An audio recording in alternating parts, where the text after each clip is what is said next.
j'ai accouché sans péri, pas par choix, hein.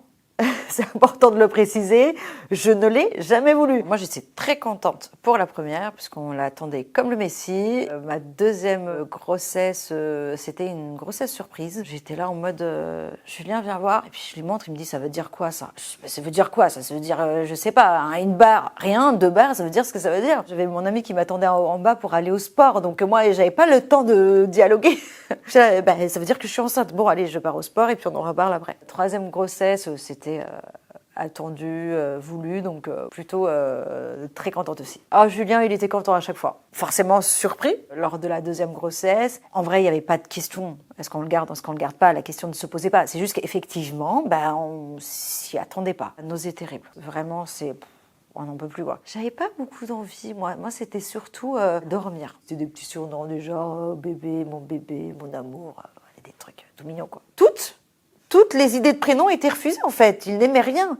Il n'aimait rien, mais il ne proposait rien. C'est vraiment hyper agaçant, quoi. Puis, je me souviens, à un moment donné, je voulais Roméo. Il me dit, oui, mais imagine, il est pas beau. S'il est pas beau et qu'il s'appelle Roméo, ça le fait moyen. Donc voilà, il en était là, quoi. Trop cérébral, le mec. Chaque femme est différente, chaque grossesse est différente. On fait tout comme on peut et comme on veut. Les conseils qu'on m'a donnés, c'était sans doute de ne pas faire de sport. Si vous voyez avec votre gynéco que tout est OK, allez-y. Ce qui m'a manqué comme conseil, c'était de me prévenir que le manque de sommeil était atroce. Ça, par contre, personne ne m'a conseillé. Et ça, j'aurais bien aimé qu'on me dise, les débuts, tu vas en baver, c'est extrêmement dur, tu vas vouloir en crever tellement t'es fatigué, et j'aurais aimé savoir ça. Alors moi, j'ai fait les deux. J'ai accouché sans péri, pas par choix, hein. C'est important de le préciser, je ne l'ai jamais voulu. La sage-femme, au moment de me mettre la péridurale, a lancé un « Oh, je sens la tête ». Et l'anesthésiste, il a juste fait « Ok, bon, je pose l'aiguille ». Je criais « Aidez-moi » Mais tout le monde s'en foutait en fait, il n'y a plus personne pour t'aider. Tu pousses.